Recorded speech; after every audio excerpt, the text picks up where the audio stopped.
Hey guys, welcome back to Manic RC.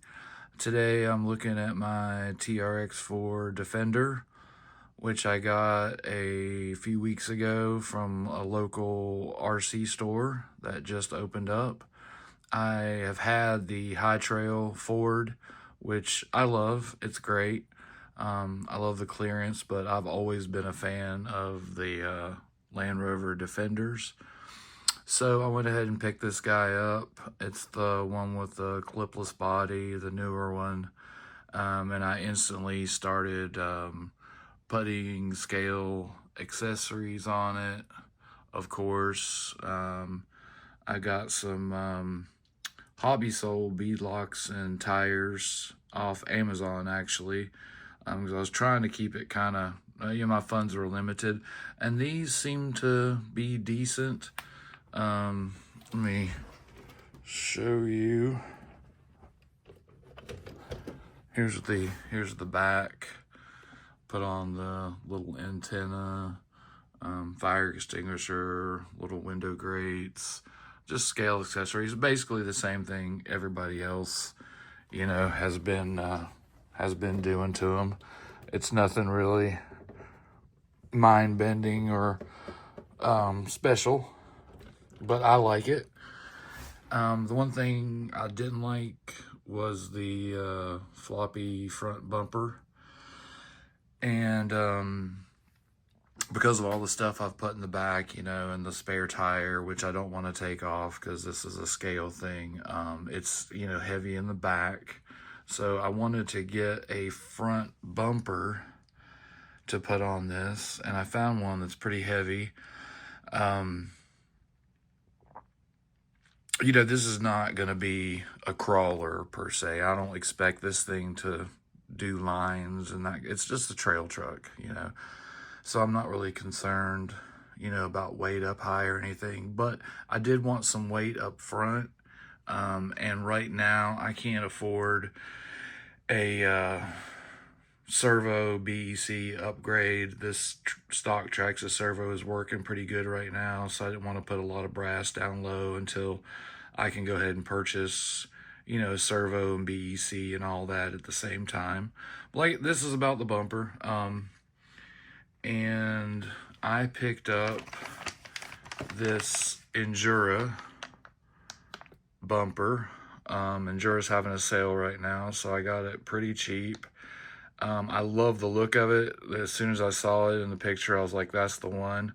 But this thing is heavy.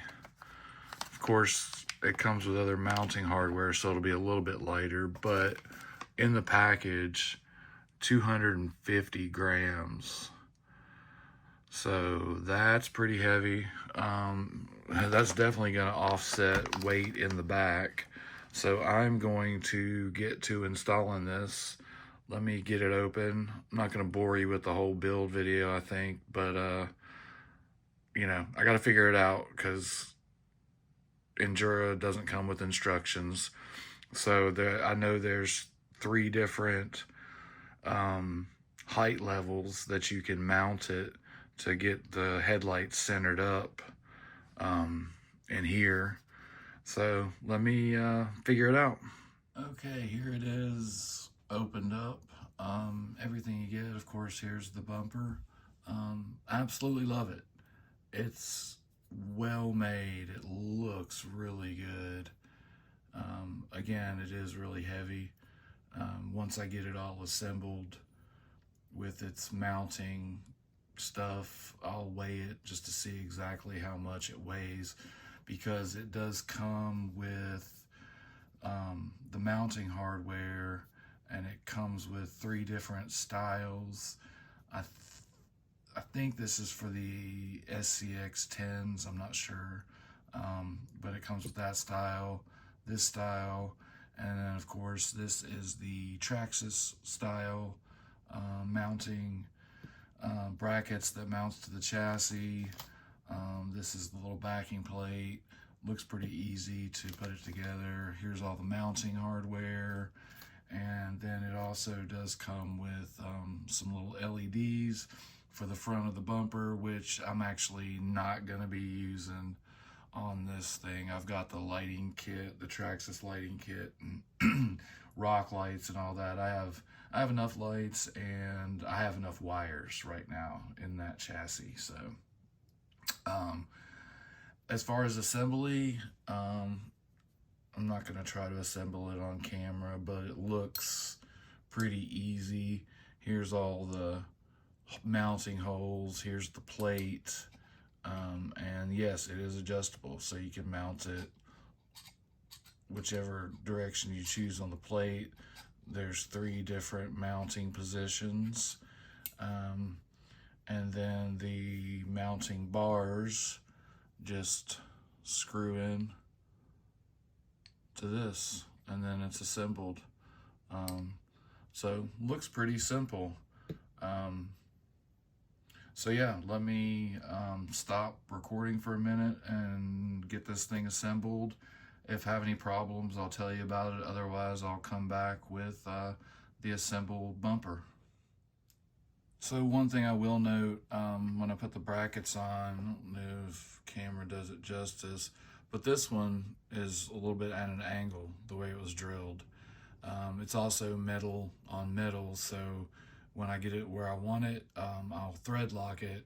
So I got to thinking, before I assemble it on the bumper, I'm going to actually put the bracket, take the stock bumper off, put the bracket in, make sure, leave a little wiggle room on this, and actually insert it, so I know that it fits. And then while it's in the mount, I will go ahead and thread lock these screws, so I know exactly that it fits perfectly.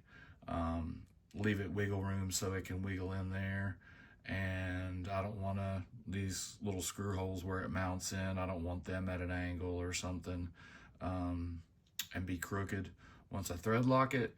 So I'm gonna take the top off, take the bumper off, put this baby in there, make sure it fits well, and then I can also, while it's on there, I can put the body on and kind of match it up to how high I want the bumper. So let me go ahead and do that. So yeah, I'm absolutely glad that I went ahead and mounted this first, just to get it to fit, because I had these just tightened down just a little bit, and they were way off. So I loosened the screws, fit it in there, actually put the mounting grub screws down in there so it's mounted solid, and got it all perfect, and then tighten these up and everything's good. So now I'm going to take one screw out at a time and go ahead and thread lock those in, and then I can take this back off and mount it to the bumper and get it to the height that I want, and I can put the body on and figure that out before I even mount it. So yeah, let me thread lock these things. I don't know if you can see that or not, but I actually just stuck it into the closest hole when I mounted it, and that fits perfectly flush with the body. And I was able to eyeball this and determine that the middle mounting position should put the headlights directly in the center. So I'm gonna let that thread lock dry for just a minute, and then I'm gonna put this bumper on. Okay, it's all assembled. Looks good. Let's see the weight, the final weight of it. So the stock bumper is a whopping 68 grams. Okay. Now this new Injora bumper is 186 grams. So that's definitely gonna give me some weight. Cool. So I did put the mounting bracket in the middle slot. I will thread lock these, but I'm going to fit it up to the chassis, put the body on, and make sure it's where I want it. and then I'll take these screws out and thread lock them. So let me get it installed, get the body on, and see what it looks like. Okay, so here it is installed. I had it in the middle position as far as mounting height, and actually it was a little too high. So I put it in the upper position, dropped it down, and that is just about perfect. So I'm glad I didn't thread lock those screws. I will take it off one more time, thread lock those on the mounting bracket, and then I will be done with the bumper. But I think it looks so good, and pushed all the way in to the closest mounting hole. It fits the body perfect. It's not all sticking out. I like it a lot. It has a little flat here, so I don't think it'll get hung up too bad on the rocks. One note, when you put the D-rings on, put the screws in just in the D-rings by themselves first, because these are painted, and so the threads are really tight. So they got these little thumb bolts, so I had to use some needle nose and get them in there, work it loose, and then I assembled them. So just a little tip. So that's it. There's the Injora bumper on my Defender, and that really sets it off. Yeah, loving that. All right, thank you guys for watching. Got a lot more planned with this thing, so one day I'll get some running videos. But yeah, thanks for watching. Please like, please subscribe, and you guys keep having fun with RC. Be safe out there.